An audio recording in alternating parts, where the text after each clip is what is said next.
നമ്മളൊരു പഠനം നടത്തി നോക്കുക.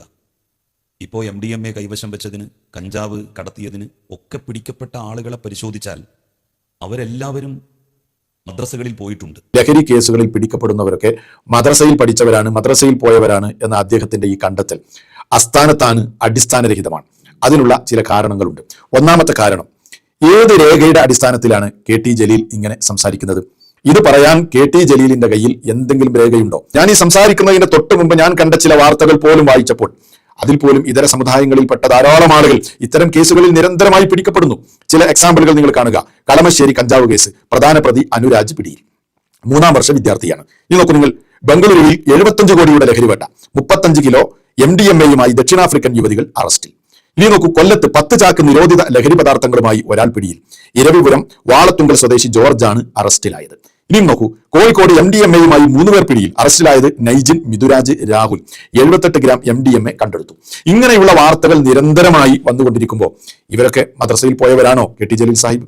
അപ്പൊ ഏതെങ്കിലും ഒരു പത്രത്തിന്റെ പ്രാദേശിക വാർത്തകളൊക്കെ എടുത്തിട്ട് അതല്ലെങ്കിൽ യാതൊരു കണക്കുമില്ലാതെ ഇങ്ങനെയുള്ള ഗുരുതരമായ ആരോപണങ്ങൾ ഉന്നയിക്കുന്നത് എത്രമാത്രം അപകടമുണ്ടാക്കുന്ന കാര്യമാണ്. ഒന്നാമത്തെ വിഷയം അത്.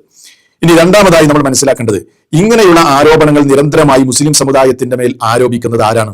നമ്മുടെ നാട്ടിൽ കാര്യങ്ങളെ കൃത്യമായി വിലയിരുത്തുന്ന നല്ലവരായ ഹൈന്ദവരോ ക്രൈസ്തവരോ ഒന്നും ഇവിടെ ലഹരിയുടെ മൊത്ത കച്ചവടക്കാരായി അതല്ലെങ്കിൽ അത് കടത്തുകാരൊക്കെ മദ്രസയിൽ പഠിച്ചവരാണ് എന്ന് പറയാറില്ല.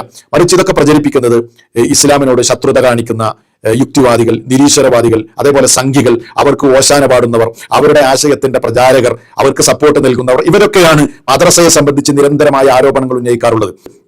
KT ജലീലിന്റെ ഈ പ്രസ്താവന ഇത്തരം ആളുകൾ ഏറ്റെടുക്കുകയും ചെയ്തു. അവരിപ്പോ പ്രചരിപ്പിച്ചുകൊണ്ടിരിക്കുന്നത് എന്താണ്? മദ്രസ പഠനമാണ് ലഹരിയിലേക്ക് പോകാൻ കാരണം. നഊദുബില്ലാ, ഒന്ന് ആലോചിച്ച് നോക്കൂ. മദ്രസയിൽ കുഞ്ഞുനാളിലെ കുട്ടികൾക്ക് കൃത്യമായി പഠിപ്പിക്കുന്ന കാര്യമാണ് ലഹരി കഴിക്കുന്നത് കടുത്ത തെറ്റാണ് എന്ന് മാത്രമല്ല, അതേപോലെ തന്നെ ലഹരി വഹിക്കുന്നതും അത് വിൽക്കുന്നതും അത് വിറ്റുകിട്ടുന്ന കാശുമൊക്കെ ഹറാമാണ്. ഒരു മുസ്ലിം ഒരു നിലക്കും അതിലേക്ക് അടുക്കാൻ പാടില്ല എന്ന കൃത്യമായ മതാധ്യാപനങ്ങൾ നൽകുന്ന മദ്രസകളെ സംബന്ധിച്ച് ഈ ഒരു പ്രസ്താവനയുടെ പേരിൽ ഇവിടെയുള്ള സംഘികളും അതേപോലെ തന്നെ നിരീശ്വരവാദികളും മതനിഷേധികളും ഒക്കെ ഇപ്പൊ പ്രചരിപ്പിക്കുന്നത് മദ്രസാ പഠനമാണ് ലഹരിയിലേക്ക് പോകാൻ കാരണം. അപ്പൊ അവർക്ക് വഴിമരുന്നിട്ട് കൊടുക്കുന്ന സംസാരമാണ് KT ജലീലിന്റെ ഭാഗത്ത് നിന്ന് ഇപ്പോൾ ഉണ്ടായിട്ടുള്ളത്. പറയാതിരിക്കാൻ നിർവാഹമില്ല. ഇനി മൂന്നാമത്തെ കാരണം, മുസ്ലിമീങ്ങളുടെ പേരുകൾ അല്ലെങ്കിൽ മുസ്ലിം പേരുകൾ, അറബി പേരുകൾ, അത് കൂടുതലാകട്ടെ കുറവാകട്ടെ, ഇവിടെ മതം പഠിപ്പിക്കുന്ന മതാധ്യാപനങ്ങൾ പുതുതലമുറയിലേക്ക് എഫക്റ്റീവായ നിലക്ക് എത്താതിരിക്കാനുള്ള കാരണം എന്താണ്? ആരാണ് പുതുതലമുറയെ ലഹരിയിലേക്ക് വഴിതിരിച്ചു വിടുന്നത്? മതാധ്യാപനങ്ങളിൽ നിന്ന് അവരെ വഴിതിരിച്ചു വിടുന്നത് ആരാണ്? അതിനുള്ള ഉത്തരം ഒന്നേ ഉള്ളൂ, നമ്മുടെ നാട്ടിലെ ലിബറൽ ചിന്താഗതിക്കാരാണ്.